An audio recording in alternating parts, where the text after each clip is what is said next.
그 다음에 자, 대항력과 우선 변제권의 상호관계인데요. 앞서 본 바와 같이 대항력과 우선 변제권의 두 가지 권리를 다 가지고 있는, 겸유하고 있는 임차인이 우선 변제권을 선택을 해서 제1경매 절차에서 보증금 전액에 대해서 배당 요구를 했는데 보증금 전액을 배당받을 수 없었을 때는 경락인에게 대항해서 이를 반환받을 때까지 임대차 관계의 존속을 주장할 수 있다. 이렇게 되죠. 있습니다. 그런데 임차인의 우선 변제권은 하지만 경락으로서 소멸하고 제2경매 절차에서 우선 변제권에 의한 배당을 받을 수는 없다. 이거는 좀 설명이 좀 필요한데요. 자, 대항력하고 우선 변제권을 다 갖고 있는 사람이 이제 배당 받겠다라고 해서 우선 변제권을 신청을 했습니다. 그러면 만약에 배당을 안 받겠다라고 하게 되면은 배당 요구를 안 하게 되죠. 그냥 자기 권리 신고만 하고 권리 신고하고 참 그 배당 요구 이 부분은 좀 틀려요. 그냥 임차인으로서 내가 권리가 있다라고 해서 권리 신고만 하는 경우가 있고 또 그걸 넘어서 배당 요구를 하는 경우가 있거든요. 근데 절차에서 주목해야 될 부분은 이제 배당 요구 부분인데 이렇게 우선 변제권은 대항력은 있지만 배당 요구를 선택하게 되면은 그 배당 요구를 하게 돼 있거든요. 그죠? 그런데 그 배당 요구에서 다 못 받는 경우가 있어요. 보증금을. 그럼 일부가 남아 있잖아요. 그러면은 그 나머지 보증금 가지고 남아있는 보증금 가지고 낙찰자에게 대항력으로서 대항력을 주장해서 그 낙찰자에게 이제 청구할 수 있는 그런 권리가 남아 있다는 겁니다. 하지만 다음 이어지는 경매 그 물건이 다시 이제 경매 들어가서 다음 이어지는 경매에서는 우선 변제권은 이제 더 이상 주장할 수 없다. 우선 변제권은 한 번 써먹을 수 있는 권리이기 때문에 그 다시 주장할 수는 없다. 이런 이제 이런 게 판례라는 겁니다. 기본 판례. 그래서 어떤 분들은 이게 대항력과 우선 변제권을 같이 갖고 있는 이런 임차인이 배당 요구를 했을 때 그러면 그 사람은 이제 배당 받는지 여부와 상관없이 이제는 매수자가 떠안지 않아도 된다. 그러니까 대항력은 더 이상 주장할 수 없다. 이렇게 이제 잘못된 생각을 하는 분도 계세요. 근데 그거는 이제 완전히 틀렸고요. 일단은 대항력이 있는 임차인이기 때문에 배당을 다 받으면 뭐 끝나지만 배당을 일부라도 못 받게 되면은 못 받은 금액에 대해서는 다시 낙찰자한테 대항을 할 수가 있습니다. 그런데 하지만 우선 변제권만큼은 제2경매에서는 주장할 수 없다. 그런 거예요. 자, 그래서 대법원 2006년도 배당이 사건인데요. 그런 취지입니다. 대항력과 우선 변제권을 함께 가지고 있었는데 1경매에서 배당 요구를 했지만 보증금 전액을 배당받을 수 없었던 때는 경락인에게 대항해서 반환받을 때까지 임대차 관계의 존속을 주장할 수 있을 뿐이고 임차인의 우선 변제권은 경락으로 인해서 소멸하는 것이다 라고 해서 제2경매 절차에서는 우선 변제권에 의한 배당을 받을 수가 없다 이런 겁니다. 네, 했고요.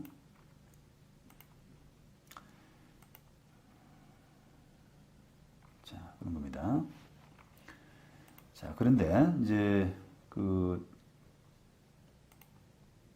요거는 지분에 대해서 지금 현재 나온 대법원 판결들은 제1경매 대상물이 임대차 목적물 전부인 경우인데 전부가 아니라 이제 일부 지분에 대해서 이루어지고 1차 경매가 일부 지분이 이루어지고 보증금을 전부를 배당받지 못한 임차인 이런 경우가 생기잖아요. 그러면 이제 두 번째 이어지는 후속 경매에서는 우선 변제권이 과연 인정될 것인가 하는 그런 부분은 아직 대법원 판결이 없습니다만 그거를 여러분들이 사례는 한번 읽어보시기 바랍니다. 이게 그냥 쭉 읽어봐서 여러분들이 이해하실 수 있을 것 같아서요. 이거는 읽어보시면 될 것 같아요. 그래서 하급심 판결들 제가 좀 소개시켜 드렸는데 보시고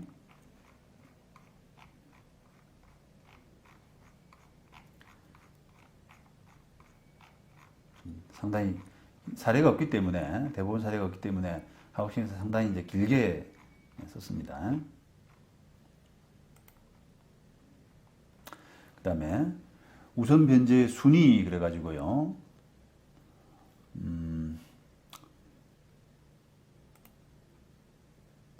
지금 요런 이제 확정일자까지 갖춘 그런 임차인은 이런 경공매 절차에서 후순위 권리자나 그 다음에 일반 채권자보다 우선해서 보증금을 변제받을 권리가 있다라고 했죠. 후순위 권리자나 일반 채권자보다 우선해서 받을 수가 있다 이렇게 했는데, 그래서 이걸 해석할 때는 실무상으로는 그 확정일자 그 우선 변제권 확보한 그 시점에서 담보물권 비슷한, 그러니까 저당권자와 비슷한 그런 지위를 갖는 걸로 그렇게 해석을 해요. 그 92년 대법원 판결인데요. 그 임차인이 이제 경매에서 배당을 받았는데 이 가압류권자가 임차인 상대로 배당이의를 했습니다. 그래서 이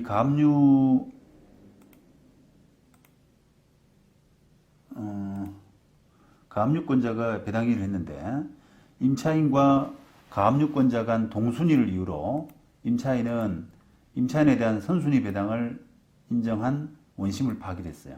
그러니까 가압류가 먼저 되고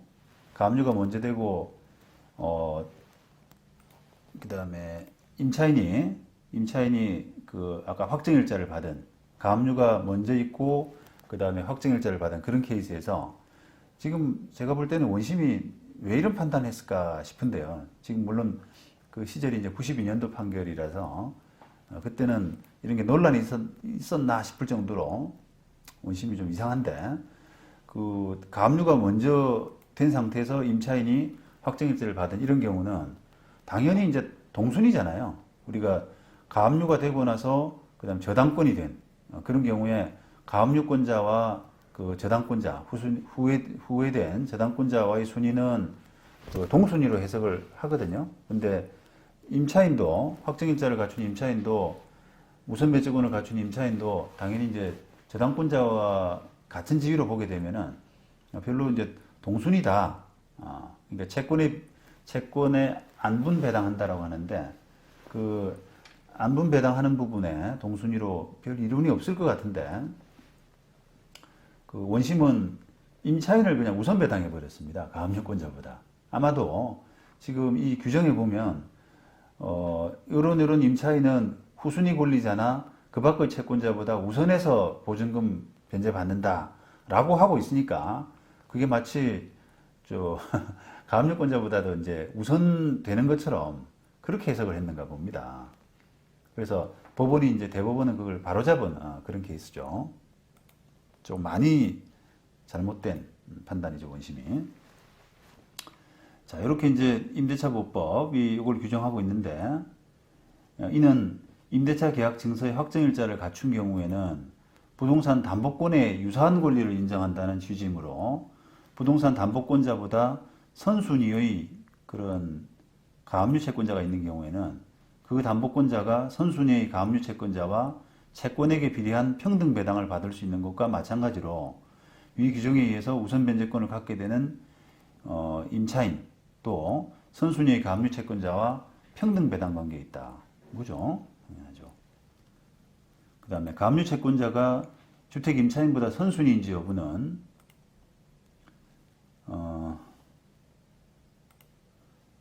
그 확정일자에 따라서 비로소 이제 우선 변제권을 가지는 것으로 규정하고 있음에 비추어서 확정일자 부여일을 기준으로 삼는 것으로 해석함이 타당하므로 대항요건을 미리 갖추었다고 하더라도 확정일자를 부여받은 날짜가 가압류일자보다 늦은 경우에는 가압류 채권자가 선순위다. 그죠? 그러니까 이 우선 변제권 갖는 시점은 대항요건 플러스 앤드 확정일자거든요. 그래서 대학 요건은 미리 갖췄지만 확정일자를 그러니까 가압류 기준으로 해서 가압류된 기준으로 해가지고 대학 요건은 가압류 날짜보다 더 앞이라고 하더라도 확정일자를 받은 날짜가 가압류권자보다 뒤다라고 하면은 이 임차인이 우선 면제권을 가진 시점은 확정일자를 받은 날이 되거든요. 그렇다면 이 임차인은 지금 가압류권자보다도 선순위라고 볼 수 없는 거죠. 선순위라고 볼 수 없는 거죠. 그러니까 가압류 채권자가 순위에서는 우선순위예요. 근데 우선순위는 가압류권자와 후순위인 임차권자의 배당 순위는 평등해야 된다라는 겁니다. 아까 앞선 논리대로 그런 판단입니다. 그 다음에 대법원 2007년도 판결이고요. 이것도 이제 배당이인데요.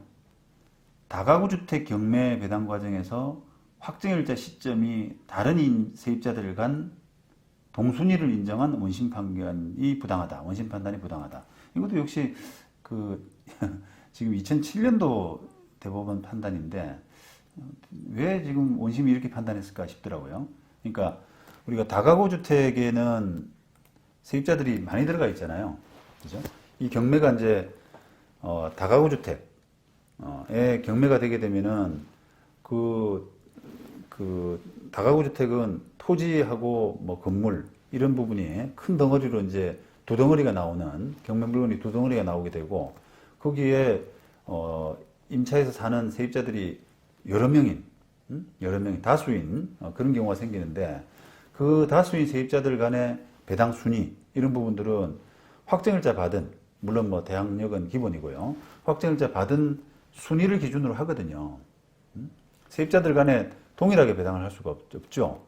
그게 당연한데 원심은 그런 확정일자 시점이 다른데도 불구하고 세입자들 간 동순위를 인정해서 배당을 했답니다. 그러니까 이제 그건 잘못됐다. 그렇게 판단한 거죠. 참고로 이제 다세대다. 다가구가 아니라 다세대다라고 하게 되면은 다세대는 이런 문제가 사실은 발생하지 않죠. 왜냐하면 다세대 주택은 대부분 하나의 조그만 구분 건물, 뭐 101호, 102호 하는 그런 구분된 그 건물에 따로따로 경매가 이루어지기 때문에 거기에 그 세입자는 보통 한 명이거든요. 그죠? 그래서 그 세입자가 뭐 그 다세대 주택에 뭐 설정되어 있는 저당이라든지 가압류라든지 하는 그런 그 채권자들과 우선순위는 문제가 될지언정 다가구 주택처럼 이렇게 한꺼번에 한 그 동일한 건물에 여러 명의 세입자가 배당 순위를 다투는 이런 경우는 안 생긴단 말이에요. 근데 다가구 주택은 이제 충분히 이제 그런 경우가 생길 수가 있고 그런 경우에는 확정일자 받은 순서대로 그렇게 배당을 하게 됩니다. 그래서 그냥 이것도 이제 어찌 보면 되게 일반적인 판결인데 한번 읽어볼게요. 이렇게 이제 확정일자 갖춘 임차인은 부동산 담보권과 유사한 권리를 인정한다 이런 취지인데 대항요건과 확정일자를 갖춘 임차인들 상호간에는 대항요건과 확정일자를 최종적으로 갖춘 순서대로 우선 변제 받을 순위를 정하게 된다.